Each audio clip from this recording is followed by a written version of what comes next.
Okay, and you turn on the video? Got 3 minutes.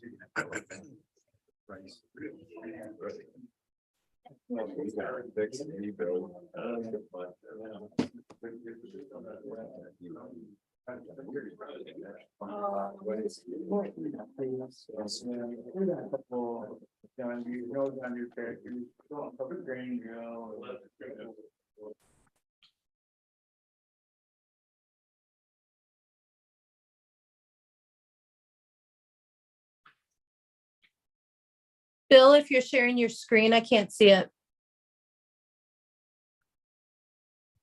I turned off my sharing. Should I just keep it on?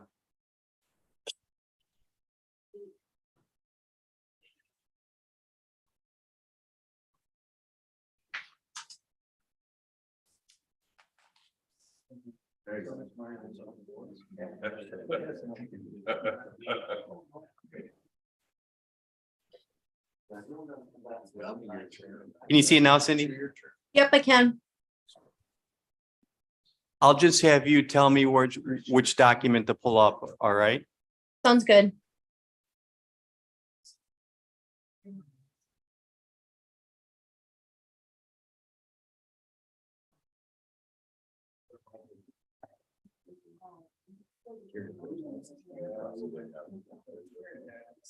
It's still 1 minute.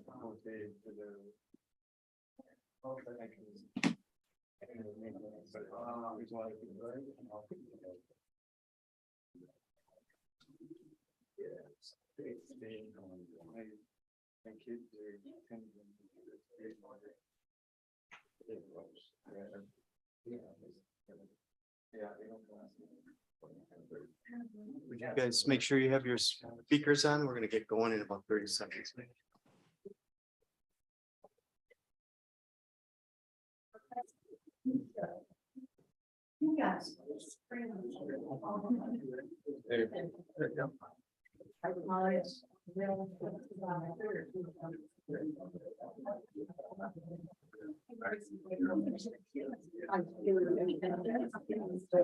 Hey, Bill, is that the official time? No, my computer is. Oh, that's pretty close. Is it? Okay, good evening, everyone. I have 6 o'clock. I'm gonna call the planning commission meeting to order. Can we all rise? Sing the pledge of allegiance. I pledge allegiance to the flag of the United States of America, to the republic which stands one nation under God, indivisible, with liberty and justice for all. Thank you, everyone, for joining us this evening. All the commission members should have received a copy of tonight's agenda. We have on the agenda tonight, 1 item on the consent agenda, as well as 3 public hearings. 3.1 is a variance request for the property located at 21161 Prairie Hills Lane. 3.2, a public hearing for a proposed ordinance amendment related to the city's fee schedule. And 3.3, a preliminary plat application for the Holman addition. Does any member want to add or amend anything to tonight's agenda? Hearing none, can I get a motion to approve the agenda? So moved. I have a motion by Amy. Is there a second? Second. Seconded by Thane. All in favor of approving tonight's agenda, say aye. Aye. Anyone opposed? Motion to approve tonight's agenda is carried. Let's move on to the consent agenda. Consent agenda are for those items on the planning commission agenda which are considered routine or non-controversial, are included as part of the consent agenda unless a planning commission member specifically requests that an item on the consent agenda be removed and considered separately. Items on the consent agenda are considered under one motion, second, and vote. Any item removed from the consent agenda shall be placed at the end of general business. Tonight, like I said, we have 1 item on the consent agenda. That is the meeting minutes from March 16th, 2023. Does anyone, well, can I get a motion to approve tonight's consent agenda? I'll make that motion. I have a motion by Steve. Is there a second? I'll second. Seconded by Cal. All in favor of approving tonight's consent agenda, signify by saying aye. Aye. Anyone opposed? Motion to approve the consent agenda is carried. Next on the agenda is public hearings. The first public hearing tonight is related to a request by Kenneth Zach for a side yard setback variance at 21061 Prairie Hills Lane. The commission members should have received a staff report dated March 30th related to the application. A narrative prepared by Mr. Zach outlining reasons for the requested variance. A certificate of survey prepared by Mr. Zach's engineering firm, and schematics related to the proposed structure to be built on the property. Before I open the public hearing, I'm going to ask City Planner Nash, who is joining us via remote tonight, to summarize the variance application. Cindy? Thank you, Mr. Chairman. If you could, for the benefit of everybody in the audience, turn the packet to page 13 where the survey is so that they can follow along. But in general, Mr. Zach is proposing to construct a new detached accessory building on the property. The building would be 34 feet wide by 60 feet long, and it would be located 19 feet from the side yard setback. So the normal setback that would be required would be 30 feet. So they're asking for an 11-foot variance from that. The staff report is in the packet. We've looked at that and we've looked at the various situations on the property, and we are recommending denial of it because we do think that there are other ways that they could accomplish building an accessory structure. It could be a potentially different shaped one. It could be smaller. It could be in a different location on the property without needing a variance, is sort of a summary of our thoughts on that. But in general, you can see that it's 19 feet from that side property line. They would use the existing driveway that comes up near their existing garage to access that pole building. And I'm sure Mr. Zach is there in the audience. Some of the reasons that they had given for wanting it in that location is because they do have some retaining walls on the property that they wouldn't want to have to move or get closer to than they are. Those do show up on the survey. And then they can't really go further to the back because on that side of the building anyways, they can't go further to the back because of where their septic system is. Right. Okay, anything else, Cindy? Nope, that's it for now. Okay, great. Is Mr. Zach in presence here? Would you like to make a comment before I open up the public hearing? No, I got some pictures to show you, just kind of give you a little better idea what I want to do. Why don't you do that before I open up the public hearing? I think that would be fine. Show you what I got going on.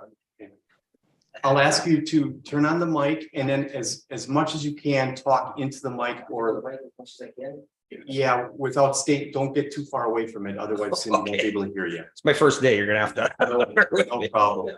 Okay, what I've got going is I've got a travel trailer and a closed trailer that I need to put away. I've got other things that I need to put inside. My garage right now is so small I can't even get my pickup in it because these pickups now are so big that, and I'm trying to clean the yard up and put stuff away. Okay. Like Cindy mentioned, she says I can put it in another place on the property. Here is a picture of the property. Okay. Now I know that I cannot have another access off the property, and I'm not asking for that. Now, my other option is to put the building here someplace. Well, if you look, the neighbor right here is going to see that building. It's just not very aesthetic, pleasing for the neighbor to have that building sitting there. This here is all open yard right now. And I would have to, this here is a fountain right here. And I would have to come off this driveway, come around the front of the house, and it would actually, aesthetically to me, it'd ruin the neighborhood. It wouldn't be very pleasing. Okay. So my only bet is to put it here because the driveway, the way the driveway sits right here stops. This here is the neighbor's garage. This is all garage here. So the neighbor on this side wouldn't even see the building. So this neighbor wouldn't really see it. This neighbor really wouldn't see much because their house is back here. Okay.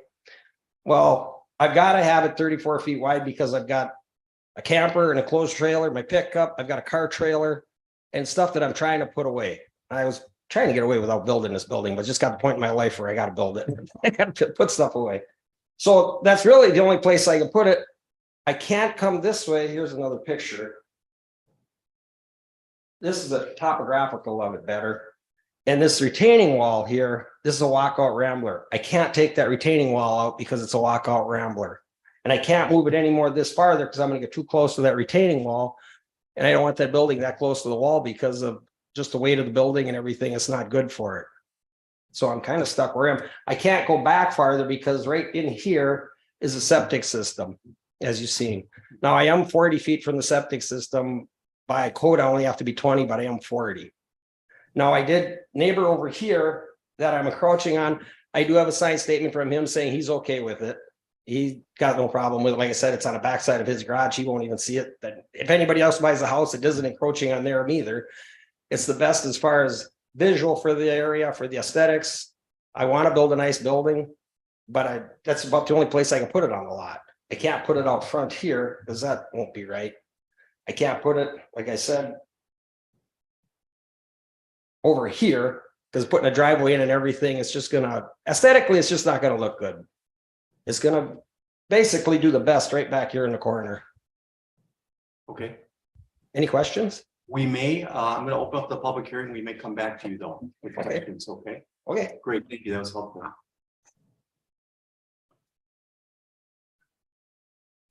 Okay, I'm not going to open up the public hearing related to this variance application for the property located at 21061 Prairie Hills Lane.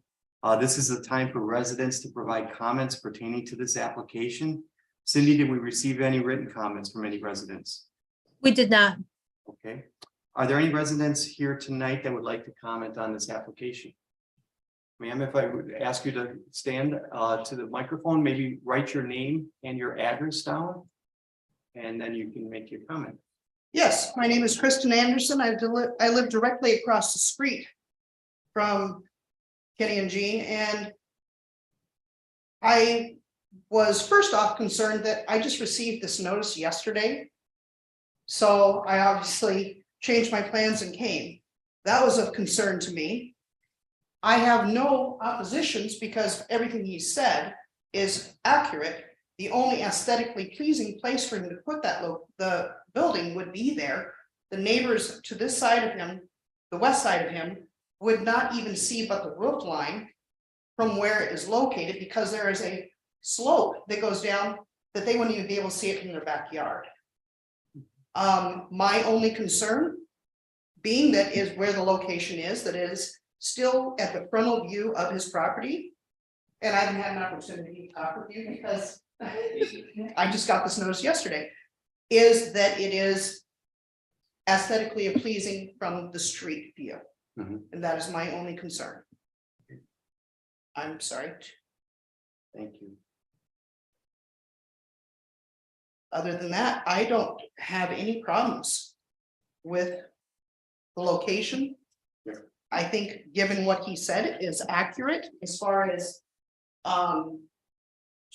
as far as the location on his property. I think if he were to move to the back side of the property, it would be an eyesore. Yeah. It'd be just a building out in the middle of the field. Mhm. So I have no issues with it as a neighbor living directly across the street from him. Other than my concern is what the materials are, which was not mentioned. And what the view from the street is gonna be to make sure that it maintains the aesthetics of the neighborhood. The building plans were posted to the meeting package on our website, so you'll be able to take a look Yes. at that. I've been a little overwhelmed with some personal issues with my. Okay, I just wanted to let you know that they are. Yes, they are I usually get the emails and everything, but I Yeah. have not had a chance. Sorry about your notice being coming to you Yeah, late. I got it We last do night. mail it earlier than one day. It's possible that the post office, because I get mail like Oh, I get bill intermittently. every day, so I don't know, but I understand Okay, we're in a different world now. great, thank you. Thank you. Is there any other resident that'd like to make a comment related to this application? My book is much, I got this yesterday. Anyone else?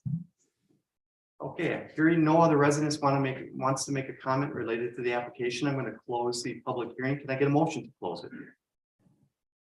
I'll make that motion. A motion to close tonight's public hearing. Is there a second? I'll second. Seconded by Cal. All in favor of closing, indicate by saying aye. Aye. Anyone opposed? Hearing none, motion to close the public hearing is carried. I'll open it up now for planning commission members to ask any questions to Cindy or Mr. Zach. If we have one for him, we can ask him to come back up. Any questions? One of the questions that I had was, what is the current lot size? 2.5 acres. 2.5, okay. One of the other questions that I had was related to the, you know, how far into the side yard setback rule would it be? And so Cindy has answered that one for me. That's 11 feet, right? At 11 feet. So Cindy, can you walk us through in the time that Credit River has been doing its own planning, whether we have had similar situations with requests coming before us? Not that I recall immediately. You haven't had very many variance applications at all. They're typically discouraged, because there should be some sort of a hardship reason for why something's needed to be in a certain location. Because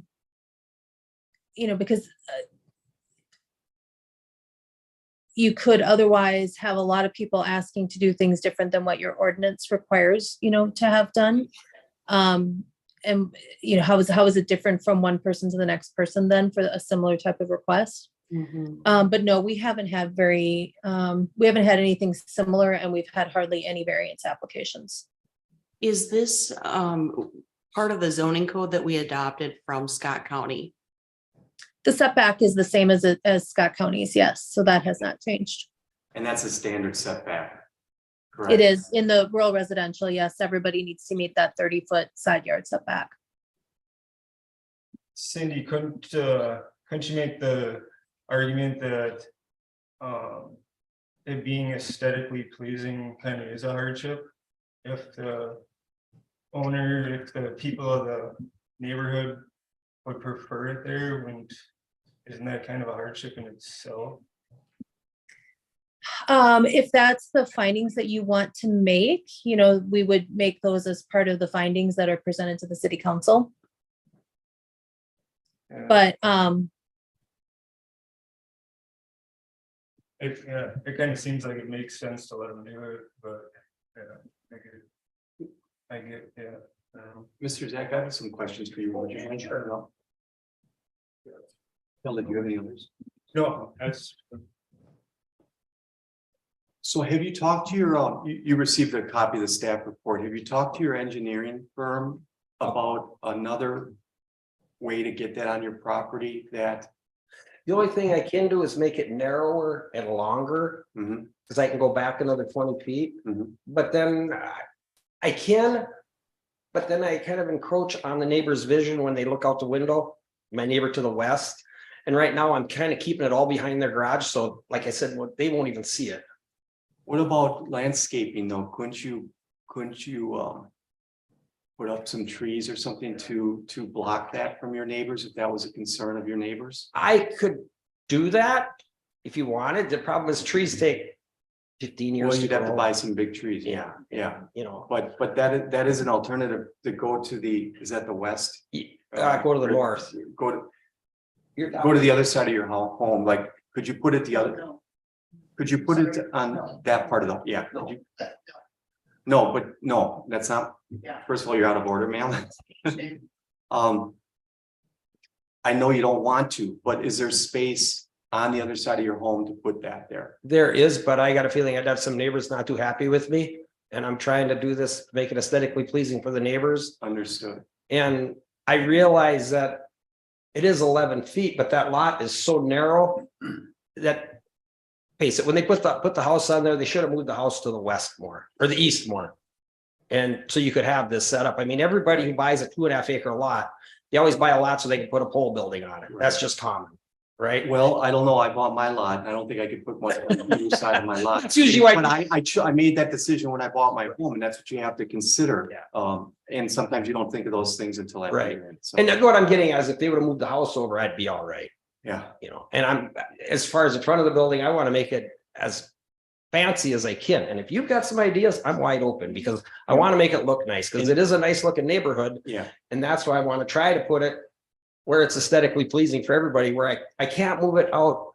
Like I put it out here, I can't do that because that's an open field for all neighbors. Where I do that, and like I'm gonna have all kinds of neighbors upset with me. So I'm trying to, So I know you talked about the retaining wall and that is not an option to like re-engineer that somehow. no, you can't because it's where it's at right now. It's right up. It's a walkout rambler. And it's tiered so that it's structured right. And actually I could just been out here. But if you could you re-engineer it somehow? Have you looked at that? Or are you saying it's impossible to move that It, 11 feet? Try and do something differently so you can move your structure over. yeah, take it up there and show them. She's gonna show you why we can't move that retaining wall. There's actually a big pond in the backyard So with fountains in the these backyard. are just waterfalls that come off of this right here. And they travel down through here into this pond. And then they come back up again. These are all tiered. These are huge boulders. That So I see, and it's beautiful, by the way. It I can see why you don't want to move any of that. stuff. Right, because it's, But it looks like you could, if you could. If this. If you had to choose, you could choose one or the other, right? You could restructure that whole backyard to fit that thing in there, is my point. It's not a structural requirement that you have that where you have. it. I'd only gain probably about 5 feet because it's a walkout rambler and to walk out, you've got to have the retaining wall. So I'd gain maybe 5 feet, but that's about it. And your engineer didn't look on the other side of your home. I know that it's not the optimal place to put it. But if you could put trees up on that side, so your neighbor to that side, you wouldn't see it. It would fit in that. And the reason I'm bringing these things up is because our ordinance, it has to get a variance. You have to be able to prove that there's no other place to put that structure on the Like property. to have us put a driveway through the front lawn I to don't, go into that garage? I'm not trying to engineer in. I'm not trying to. That's what we'd have to do is put a driveway in and Yeah. I'm trying to keep the neighborhood nice looking, is what I'm really trying to do. And if the lot wasn't so narrow and it wasn't with the septic system back there, I could move it back farther. But I don't want to put in a new drain field because I need to have the space to the east in case something happens to this drain field. So I really don't want to move that drain field just because everybody knows you need extra space for a drain field. If I move that drain field, then I'm done. Yeah, I don't see, Cindy, I don't see the secondary drain field on this. Do I? There isn't one shown on this plan because this neighborhood was platted at a time when they weren't required to have two. Okay, Although obviously we agree that that's good practice to have an alternate site available to you. They actually don't have one specified for any property in this neighborhood. And I do want to call your attention to one of the findings that you have to make, which is one of the more difficult ones. If you look on page 11 in the packet, which is part of the staff report, one of the findings that you have to make to grant this is that there's exceptional, unique, or extraordinary circumstances that apply to the property, which do not generally apply to other properties in the same zoning district or vicinity, and result from lot size or shape, topography, or other circumstances. But here's the key part, over which the owners of property since the enactment of the ordinance have had no control. And this really goes back to, this was Scott County's ordinance before that. So, unfortunately, people choose to place their homes or different features in certain locations, and every property they're not all the same, right? None of them are the same as each other. Some have wetlands, they have different shapes, et cetera, that they have to work around. And so we're frequently telling people that based on your setback from the wetland or something, maybe you can only fit half the building that you want to fit instead of the whole building, for example. And the fact that there's a wetland there and the setback to meet doesn't mean that that's a hardship. So they're all like such balancing acts to deal with, especially that part about that it's not due to choices that are being made. That actually, the second drain field site was right here. Because when I got the plans for when the house was built originally, and that's where the drain field was gonna go, but for some reason they moved it over to the west more. right. So that's why I can't be back there either. Okay. I'm just trying to make it aesthetically pleasing and make it look the I know, nicest. I know exactly. And what I you're could trying go, to do. I could go narrower, but then if I go narrower, it's gonna look like a shotgun house. It's not just gonna look very nice. Unfortunately, I was trying to, there's so many things that are strikes against you in regards to our ordinances. There's not one thing that I can think of that would let us even to consider doing this, because it can be done on the property. It's gonna cost you a lot of money, and you're gonna have to change all your landscaping is beautiful. But I don't see how that we can't make a decision based on that. We can't make a decision based on economic issues. Like Cindy said, it has to be a hardship where it cannot possibly be done on your property. And if we let you do this, I guarantee we're gonna have more people coming in, and pretty soon our ordinances aren't gonna mean anything, because we're gonna be accepting everything. There's gonna be accepting everything, so. You know, I'm trying to make it aesthetically pleasing for the neighborhood. I really am, and this is because actually I can make that narrower and go longer without. Yes, and Without- I'm not gonna tell you I'm not gonna suggest what you should do, but That's would be about the something only that thing I gets- can do. And I don't like the looks of it, but if that's what I have to do, I guess I've got no choice. Yeah. Right. So I'm pushed into it. Yeah. I'm trying to make it aesthetically pleasing. Just and I'm willing to spend money to make the building look nice. Yeah. But it gets to be where there's only so much I can do. Understood. Yeah. Understood. Okay, thank you, thanks sir. anyhow. Any other questions? Go ahead. Not so much a question as a comment. First off, I appreciate the fact of what you're trying to do for your neighbors. Yeah, it's important. You've got relationships with them. And yet I also agree with what you're saying, Chair, that this is one variance request that can have far reaching tentacles. And I think before even though, yep, the picture looks great, the landscaping's good. Just from being someone like myself I've applied for variances before at previous homes, right? For sheds, in fact, this same side yard variance. And the fact is, the same reason that I would not probably be in favor of this is the same reason I got when I was denied, which is, yes, it looks better there, but there is another place for it. And I appreciate his concern for the neighbors, I do, but as a planning commission, we're really looking at not just this, but how it affects everything within our city. And until we would look at taking the side yard setback to 20 feet or changing the zones, the codes within our city, I would probably not be supporting this because of how it affects everybody else. We would be here with many variance requests, and everybody will have an opinion as to how the neighbors like it or dislike it. But yet our ordinances, as much as I hate to say this, are looking at it, how it affects the city, and are we going to change our codes? Are we going to change that? And if we're not going to, we could be opening up, we would be opening this up to a whole new set of rules.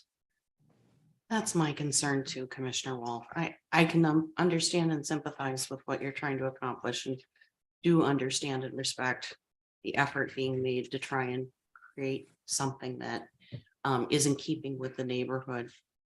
I'm just struggling with the potential that this creates for others to make the same request. And then what does the ordinance mean? That is where my struggle lies with this. Okay, well, myself, I'm aesthetically, like I said, trying to please the neighbors, and nothing I can do, I guess. Okay, anybody else got any questions? No, go ahead. To me, it doesn't make sense to make someone build a shed where nobody wants it, but if the neighbors all agree, if it's gonna be an eyesore, I don't know, to me it makes sense. I don't think anyone's disagreeing that it should go there, but it can't. Have you looked at any other options of, it's very expensive, but changing the whole route of that septic system and putting it on the east side and then putting a really nice wall of trees and you know. Is that even an option? To put it on the east side, because then they have the driveway running across the front. It aesthetically, it's just. It's not. Right. It's one of the things that, you know, as a planning commission. Myself, part of one of your jobs is to, projects like this is aesthetically take that in consideration, that the aesthetics mean a lot. You know, if I was to be putting up a galvanized building, you know, yeah, that's not right, you know. So here, I guess there's nothing I can do or anything. I'm just gonna have to build it narrower and longer and go that route. Because that I can do without infringing on that property line. It's not gonna make the neighbors happy, but I guess nothing else I can do. So Cindy, a question to you with our ordinances that we have, is aesthetics a hardship?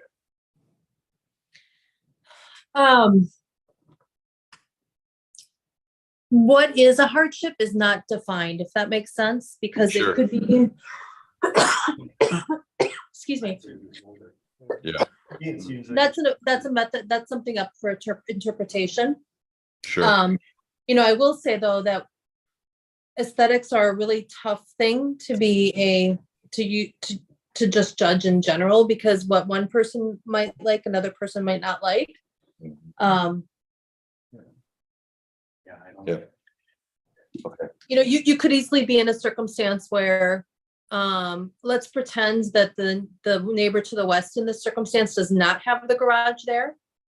You could still make the same argument that maybe aesthetically, as you're looking from the street to the front of this house, that the garage, that the accessory structure would look better on the west side than on the east side potentially. But if that garage on the west isn't there, that neighbor might not agree, right? Right, but it is. Okay. So just Thank- because something might be a little more aesthetically pleasing than another doesn't necessarily mean that you should always go with the variance option then. Can I get a motion? Well, I'd make a motion to deny the request for a variance. Okay, I have a motion to recommend to the city council to deny the application for setback variance at 21061 Prairie Hills Lane. Do I have a second? I'll second. Second by Amy. All in favor of denying the application indicate by saying aye. Aye. Aye. Anyone opposed? Hearing none, motion is carried.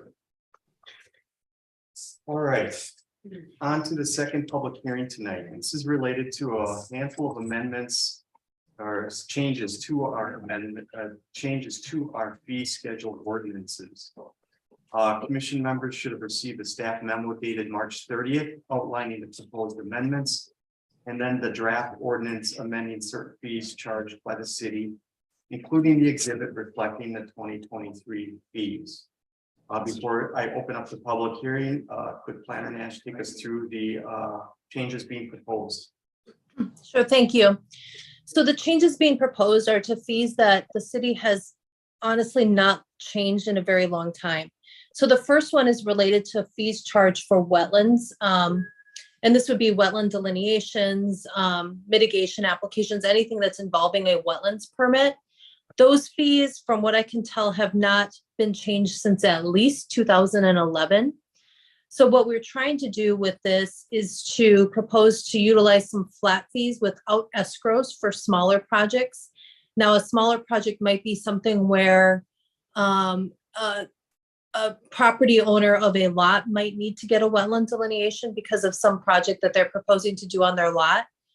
And it might be a very well-defined situation of where that wetland is, and it would just be much simpler for that applicant as well as for your finance staff to not have to work with escrows in that situation, and it'll just be a clearer fee structure for them. We're not proposing that across the board because on this flip side, we do have large projects with complicated wetland situations in terms of quantity or type of wetland, and or maybe the boundaries are not as clear as on some other properties. So we do want to keep a system as well for escrows to be in place. Those would typically occur during review of a full subdivision development, for example, where we're dealing with a much larger area, and it's, in that case, it's easier to go with the escrow system, actually. We updated some of the naming conventions to make them clearer compared to what was in the older 2011 fee ordinance that defined what those were originally. And then we also proposed some relatively modest fee increases, especially when you consider that they've remained the same for at least 12 years. The next category is right-of-way permits, and similarly, those have also not been changed in at least 12 years. Those are typically permits that are obtained by utility companies when they're doing work within the right-of-way. For example, it could be a situation where CenterPoint Energy maybe is taking a service line from one location to some new location, and they have to cross the right of way. A lot of times it'll be a directional drill kind of situation, and they're not even digging into the right of way, but we have a permitting process that they have to go through to let us know that what they're doing and where they're doing it, basically. So the vast majority of the time, those right of way permits are impacting utility companies. And then the last one is related to the NPDES escrow that we collect.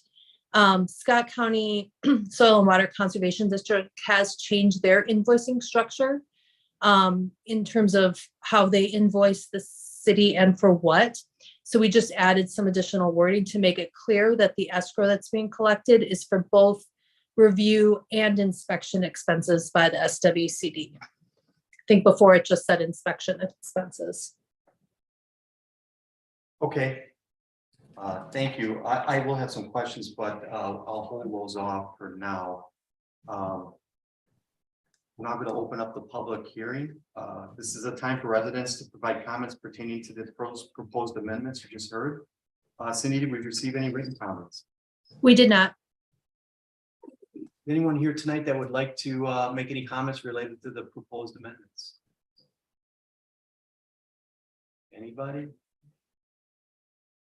Okay, I don't hear any residents that want to make comments tonight. Can I get a motion to close tonight's public hearing? I'll make a motion. Motion by Cal, is there a second? Awesome. Seconded by Bane. All in favor of closing the public hearings, indicate by saying aye. Aye. Opposed? Hearing none, motion to close the public hearing is carried.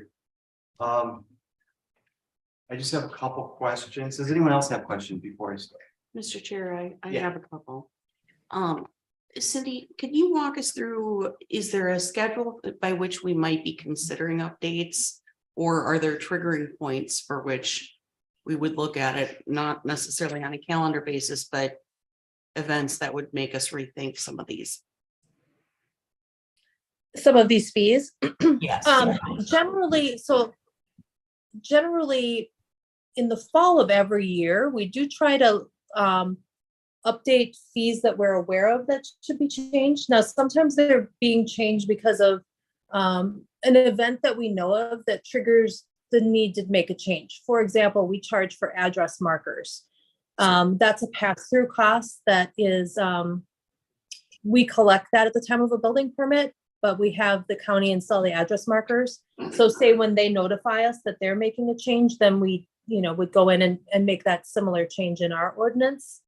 It would be a wise idea if we looked at every single fee every year, just to make sure we're keeping up with a little bit for inflation, so that maybe when increases have to occur, they're not as, on a percentage basis, maybe aren't as large as happens when you wait 5 to 12 years to make a change. But most of the time we try to keep the fees as low as possible. The fees are not intended to make money. They're just intended to cover costs. Yeah. Sure. So the thinking about that, I can appreciate that some sort of regular review schedule might be helpful just to kind of ease that shock that can happen when time does go by, but under the circumstances, I think it does make sense. I think you answered my other question about the role of fees and covering costs quite well with your description there. So thank you. I appreciate it. Yeah, and related to your question about the timing, obviously the city's in the process of hiring a new city administrator. And that was one of the things I was going to talk to that person about, is putting that process into place. Because right now I think it's a process that just doesn't have ownership by anybody at the moment, at the current time. So That makes sense. Right. So Cindy, it looks like we updated the fee schedule back in January. The city council approved an amendment then. So what picture, or why did you decide to do this now? Is it just something that came up where? Great question. So you probably know that the city's been putting different application processes onto the CitizenServe online permit system. Yeah, So we were actually building out the wetland and the right-of-way permits. okay. And rather than having to reprogram that and maybe set it up differently, we thought it might be best to try to do this at the same time so that we can just do that piece of it once and then go live. Okay, very good. And then I noticed that only some of the rates changed. And if none of these rates have changed in 11 or 12 years, and I think your 30% or so increase is comparable to the CPI increase over the last 11, 12 years, so that I don't have a problem with the rate increase, but how come not all of these rates weren't changed to cover, cost of living increases? So some of them, like, for example, under the right-of-way permits is embedded the driveway access inspection fees and access deposits. We did look at those two components a couple years ago. So that one, for example, didn't need a change. And similarly, I think there was a couple within the wetland Yes. part, which is primarily administered by the city engineer, that they looked at that and compared that to their costs of providing that service and felt like that fee was still appropriate. Okay. Got it. In regards to the NPDES, I'm going to go back to that. Review and inspection escrow. I can read that as the fee is charged when they review it and inspect, not either or. So should that be review or inspection? So, because we want to charge, even if we just review it, but then it never gets inspected, or will it always be inspected if it's reviewed? No, that's a great point, because it could be, it's definitely possible that a permit application could come in and they could review the permit and the applicant may never complete the project. So it could be I could change that to review and or inspection to cover both. Yeah, if you think it's beneficial, if you don't think anyone's gonna make us think about it, then we can do it next time too. When I read it, I thought it was that you have to do both, and that's when you get charged. And if you only do a review, you don't. No, that's a good point. And my main reason for adding the reviews is because they had not been charging us for the reviews at the front end of a building permit, but now they're starting to. Okay. Cindy, question is, how does our fee schedule compare to other cities? Not that anyone matches us exactly, but do you look at surrounding fees from other cities when you're setting ours, or do you deal with every city on a standalone basis? Great question. It depends on the fee sometimes. Some fees we do pay attention and know what our neighbors are charging. But at the same time, the goal of the fee is to cover your costs of doing business. And you might have a whole different process, so that results in either a higher or a lower cost than somebody else. Or they might have a different fee structure that can be hard to interpret in terms of, sometimes to get to any, like on a building permit, for example, if you've pulled a building permit, you'll see that you're actually charged, depending on the type of project you have, you could be charged about a dozen fees in one building permit application. So it's a little hard to compare those apples to apples, but the overall goal is to just cover the cost of providing that service to the applicant and nothing more. Thank you. So Cindy, in general, would you say our fees are fairly comparable to the neighboring cities that you work with, or do you think they're higher, lower? Pretty- Again, they're all different because some of it, it's But just tough. in general. I think they're comparable, but you're not going to be able to compare them as an apples to apples. Like using a planning application as an example, our model is that we charge a lower application fee and then everything else is an escrow that you pay the actual costs of. Because you use outside consultants and you take our invoices and you charge them back to them. Other places will charge a really high application fee, but they have in-house staff that they're covering that fee for. So it's really hard to look at them side by side. Sure. Anything else? Should I take it? Well, you just took the question out of my mouth, so thank you. Yeah. Okay, great. And is the commission members all comfortable with changing, making that one change from the word and, we'll say and/or? I think that makes sense. Yeah. So can I get a motion to approve the amendments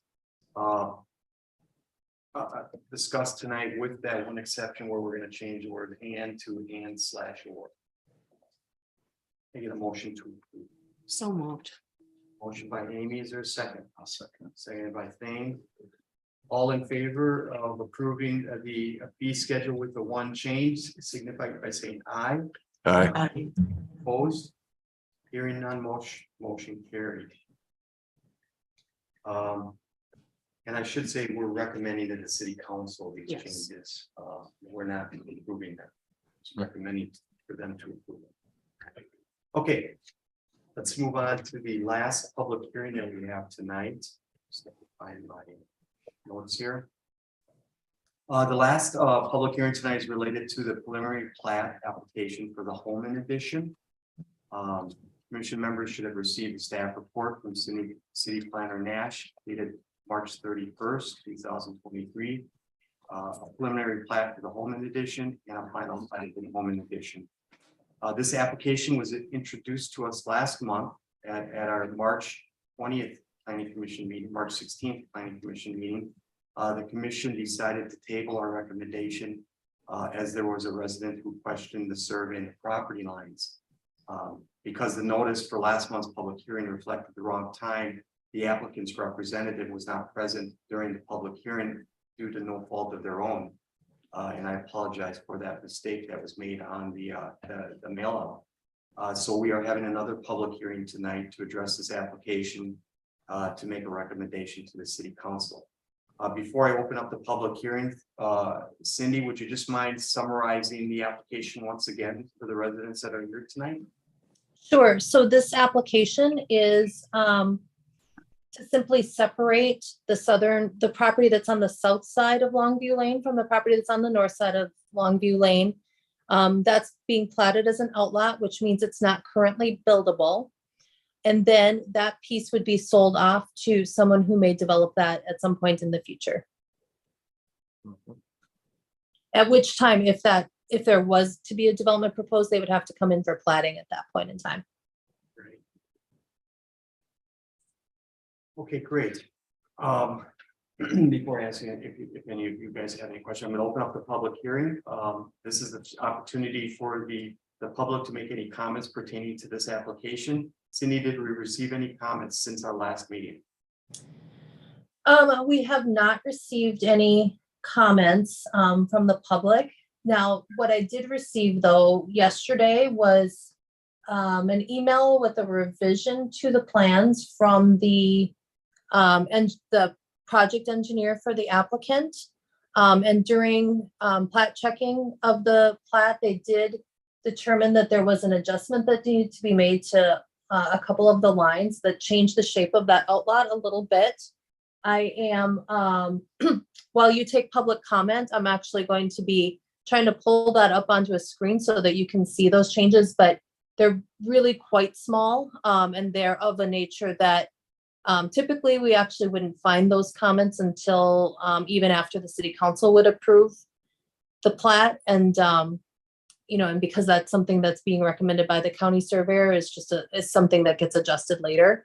But I will be attempting to bring that up onto the screen while you start taking public comments. Okay, thank you. Is there any resident here tonight that would like to make any comments related to this application?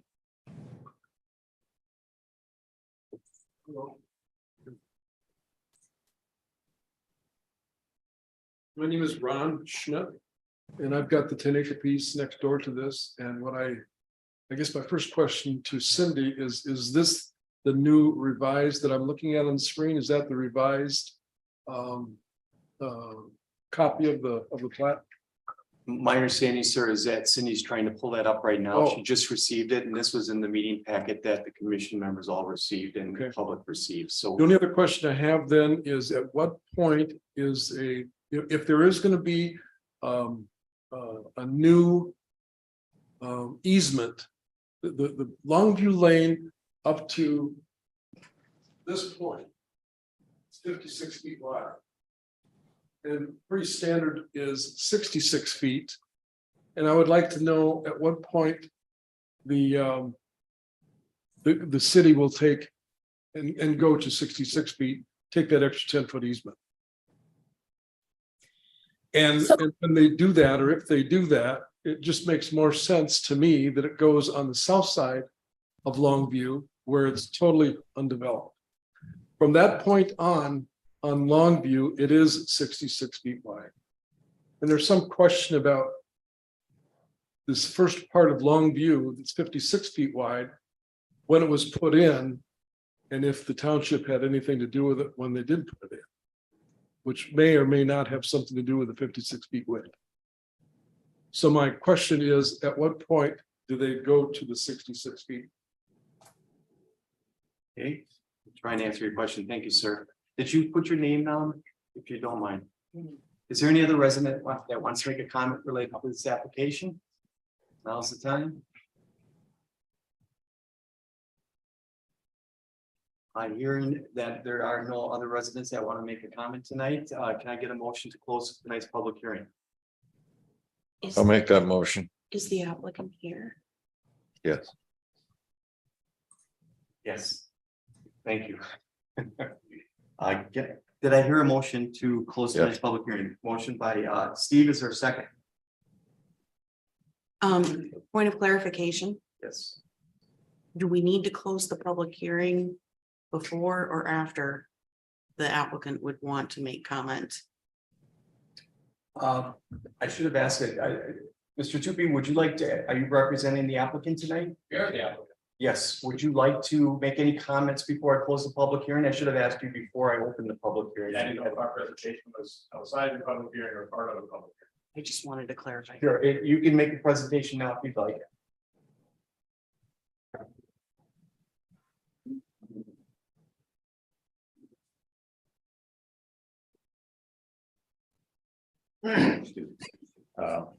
Name is Russell Daniel,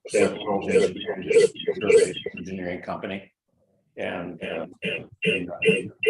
the basic question that I'm answering for Mr. Schmidt is that 10 feet of additional right of way, for whatever reason they did 56 feet to create that flat to the east. We're taking 10 feet on the north side of that 56-foot right of way, and that matches the 66-foot. Rather than having that offset 10 feet, 10-foot jump. And so that 10-foot that was missing from this strip that was platted as part of that overall plat was 10 foot short. I'm figuring, I don't know the history of why or when, but to match up the existing 66 was just continuing that 10-foot on the north side. From the north side. Okay.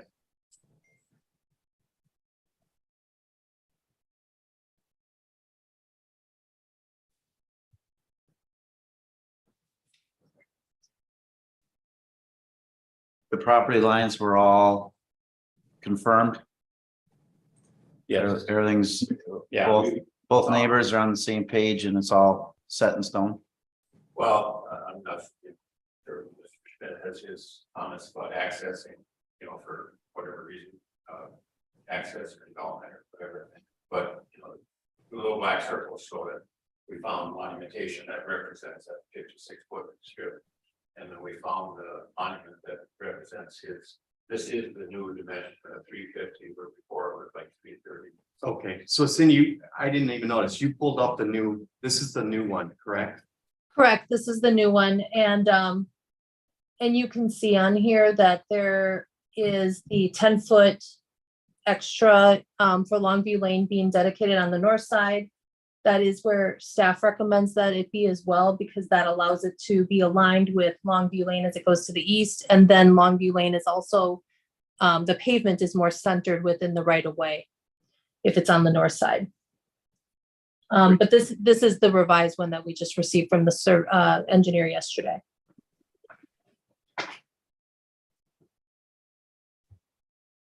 So I guess I got one comment or question. So Gary mentioned last month that it sounded like it was pretty intentional that Mrs. Holman didn't sell that 10 feet. And I guess my only thought or question is Mr. Schmidt better knew what he was buying, and yeah, that if she didn't sell it, she didn't sell it, you know, so. So what, if it helps within the information that I received from the engineer yesterday, was the survey from when the property was sold to Mr. Schmidt. And that actually predates Longview Lane being put in. So it appears that Mr. Schmidt's property, like I said, even before Longview Lane was put in, only had access to 210. Yeah, let's have Mr. Tupi. So I'll give you guys a little better history. Thank you. Okay, so Marty and Don Blickfeld are in the audience tonight, and we originally built Longview Lane for Marty, who wanted her son Don to build on the back end of their farm. I don't remember what year ago, Marty, it's been 25 years. 2001. At that time, the township and the county allowed a minimal standard road to be built in a situation where a farmer or an ag person was building for the family, and they didn't go in and build a full county standard road. Marty's sister, Cheryl, did not want to give up land. It wasn't, at that time, it just wasn't necessary. So that's where the approval came from, the 56-foot wide road in front of Cheryl's property. The rest of the road got dedicated to the standard of 66 feet. Make sense? When the 10 acres that Ron owns today got subdivided and sold and split, which in context was not long ago. This wasn't something that happened in the 40s or the 50s, right? So the property, that 10 acres, was intentionally surveyed to be what it is and sold as it is. Ron did not buy the property directly from the Holmans. He bought it from the user after the Holmans. When the person who bought the property from Blanche, it was specifically, obviously, surveyed and sold to maintain the frontage on Longview Lane as the private strip where the family had their residence and their son and so on. So it's not a mistake, it's not an error, it's not an adverse possession. It is just property simply that is owned by Cheryl Holman, which we now have on contract to purchase and develop at some point in time. We just don't know necessarily when. So the benefit to the city in approving the plat, of course, is now we bring the road standard up to a full 66 foot, and the alignment is now correct north to south. And we're allowed now to take Cheryl Holman's property, which had kind of an arbitrary line that used to meet in the middle of the road. And now we have a true dedicated road where you guys own the ditches for maintenance and right of way. Cheryl owns lot 1 with her house on it. She has commented to us maybe a year, maybe 2, we don't know. And then the outlot that we're purchasing obviously will be set up for future development. We've had conversations that go way back before the merger as the city becoming the city, where we've talked extensively about eliminating the connection on Longview Lane to 27 because of the distance from 210th being fairly close, the steep ditches for turn lanes and bypass lanes. You'll read in your packet that Craig Jensen commented that the turn lane and bypass lane would be something that they would require if and when more lots came on Longview. So you'll probably see this plat come to you completely different than this, with different road alignment, and we just don't know what that looks like yet. But for tonight, for simplicity, we're just asking for one lot with her house and an outlot to keep it simple. Everything else, we're trying to stay out of the weeds. So we're requesting an approval for basically that simple function, which allows us to take the 20-acre outlot and pay Mrs. Holman for her 20 acres. Cindy, a question for you, and then I'll have one for you, Gary. That 10 feet on the south side of Longview that the adjacent property owner has, will that prevent him from any future development of his property? The 10 feet on the south side of Longview that would be retained as part of Outlot A. Yes, So it prevents him from accessing Longview Lane is what it does. But absent any other action, you know, in the current state of what Cheryl Holman's property is, he also doesn't have that opportunity. So this, you know, this is it's a Sure. private property issue that we try not to get involved between. absolutely. Yep, The way I look at it is, Mr. Schmidt has every right to be upset, but you should be upset with your realtor that bought the property through. If he didn't tell you about the 10 feet, or, you know. Like Gary said, or somebody said the road wasn't there then. Right, but when you bought it, I mean, that, yeah. It was planted with the 10 feet intentionally. I'm not bringing up the issue of 10 foot tonight at all. I did not say a word about it. okay. Right, but I'm just saying that's why we tabled it last. So Gary, question for you. Yeah. That 10 feet that we're kicking around, even though really tonight shouldn't probably, we'll have very little to talk about. We're talking about the preliminary plat process. Was there a specific goal or reason for that 10 feet to not be deeded over either to the township or the city, excuse me? Do I have to pay for that, Chris? So to the city or to this adjacent property owner? So all I can tell you, Steve, is right now we're representing Cheryl Holman, who's Sure. the original landowner. She's Yep. been there for, I don't know, Marty, how long Cheryl been there? She's been farming and paying taxes there since your parents had it. So, but then before that, your dad had it for I don't know how long. But anyway, so long Yep. story short, Cheryl has asked me not to let the 10-acre lot cross that 10-acre split because it was specifically designed not to have a driveway or headlights coming directly into her house. Okay. And when the prior owner before Ron owned it, there was some kind of a rub. And there were straw bales put up and boards and garbage on the fence line. Or I mean, they were cat fighting over something. And so for whatever reason, Cheryl has it in her mind that as part of the condition for us to purchase the outlot, she Sticks. wants a no access on Longview on that 10-acre piece. She's Okay. asked me either to, like do whatever we can. And I told her that Cheryl, Marty, how old's your sister? So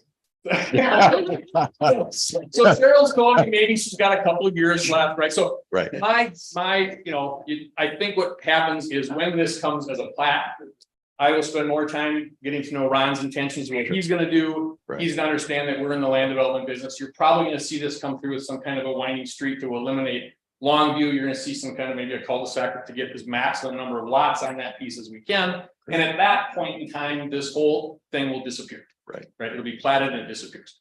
All right, thank you. I have one question for Cindy. That immediately comes to mind as some of the others that have already been addressed. Will subdivision of, when it happens, of this particular parcel end up triggering need for creation? Or pardon me, improvement of Longview itself? Or just roads that would be within that property? I really think it's too early to speculate on that. I think there's multiple ways that property could be developed, and I think it's something we'll just have to sort through at such time that comes to pass. Just curious, trying to learn as we continue to grow in our roles, so that was one thing that had come to mind for me. Amy, you may see something like we just did on Nevada in 210 with the Terra Farm plat, where the development piece can help augment some of the upgrade and then the neighbors participate at a smaller level. But in fact, all the properties benefit from the upgrade. And we have those meetings and typically that gets ironed out. I just know there's the non-standard road, so that was really where it was coming. Understand. Thank you. Thank you, Mr. TP. I'd like to get a motion to close tonight's public hearing. Have a motion? Make a motion. Motion's by Dane, is there a second? Oh, second, second by Cal, all in favor of closing tonight's public hearing, indicate by saying aye. Aye. Anyone opposed? Hearing none, motion to close public hearing is carried. I think all the questions have been answered, addressed. Can I get a motion to, I see no reason to deny this application. Can I get a motion to approve? Can I get a motion to recommend to the city council to approve the preliminary plat? I'll make that recommendation. I have a motion by Steve. Do I have a second? May I clarify? We're indicating we're recommending with the recommendations that were attached. Yes, subject to the conditions in the staff memo. Yep. As well as the updated. Cindy, the updated preliminary plat that you reviewed with us tonight, that wasn't part of the package. Correct. So, yes, with Thank that you. clarification. So Steve, you still good with your motion? And I will second. Thank you, Amy. Amy seconds, all in favor, indicate by saying aye. Aye. Anyone opposed? Hearing none, motion carried. That is all I have tonight. So can I get a motion to adjourn tonight's meeting? So moved. By Amy, is there a second? Second by Cal. All in favor of closing tonight's meeting, indicate by saying aye. Aye. Aye. Anyone opposed? Hearing none, motion to adjourn is carried. Thank you, everyone. Have a Thank you. good evening. Thank you. Thank you, Cindy. Have a good night.